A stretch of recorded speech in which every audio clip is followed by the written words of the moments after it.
All right, my beautiful friends, here we go. It is December 1st, 2020. Here is the story and kind of the lie, again, that they are trying to shove down our throat.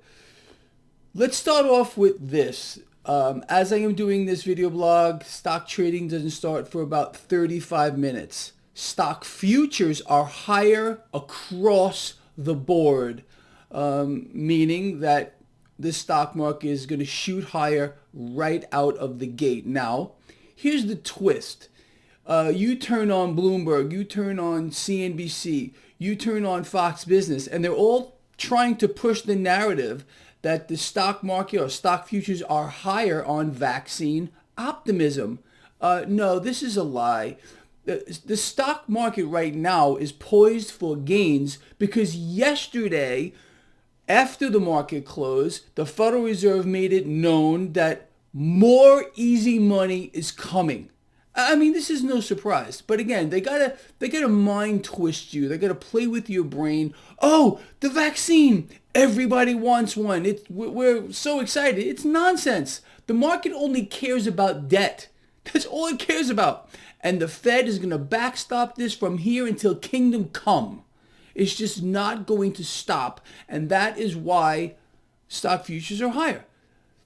The Fed has no intention on ever stopping its asset purchases. We found out yesterday again they are expanding their lending facilities. Lending facilities. I mean, think about of how they put that into a perspective.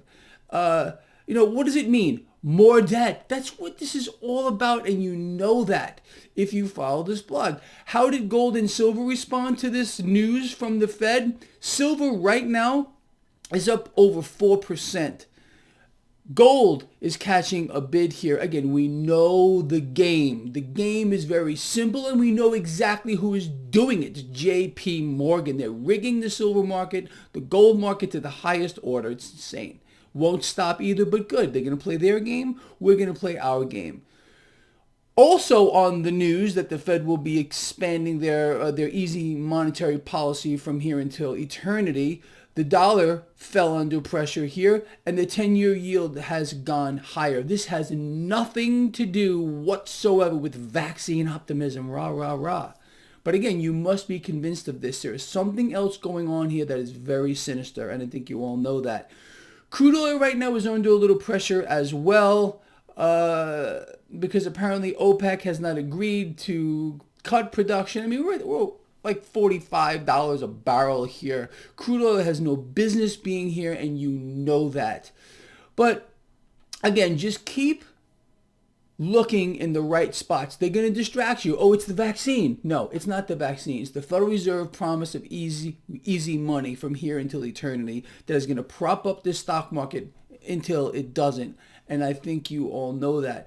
Lastly, cryptocurrencies are under a little bit of pressure right now. Bitcoin fell under 19,000, but the recovery we have made, or cryptocurrencies have made since the smackdown on Thursday has been pretty epic. I would think you would have to agree with that. So in summary here, stocks right now are poised for a higher open. If you're one of my lions, if you got in on my trade yesterday, which I put out in my free newsletter, there is a link in the description of this video. If you bought those calls on SPY, like I had suggested to do yesterday, you're about to make some money. Right at the open, you should consider pulling profit here. With regard to the rest of this market, again, look how it responded. The Fed promises easy money, dollar goes down, silver goes up, gold goes up, 10-year yield rises. So again, this is maintaining an environment of risk, also at the same time punishing the dollar. And gold and silver are higher, they're priced in dollars. The weaker the dollar becomes, and we haven't seen anything yet. Again, there's a whole new paradigm coming here, people. It's only a matter of time, and I think you understand that. When the price action of gold and silver goes parabolic, okay? And it's not going to happen until we get a crisis of the debt, which is coming. I've explained to you, a crisis of the currency is coming. It's set up. It is not going to be some outlying event. Okay, we can predict it because it is going to happen. We just don't know when. All right. Lastly, people, this is the first of the month. On the first of the month, I always ask for your support. Is Greg doing a good job? Is Greg not doing a good job? If you believe Greg is doing a good job, again, I humbly ask for your support. And I always suggest, how about just $5? In the description of this video is a link you can click on to support my work, and I would greatly appreciate that. All right, so with that said, I will see all of you at the end of the day. You know where to look. Don't buy the distraction. I'm out of here.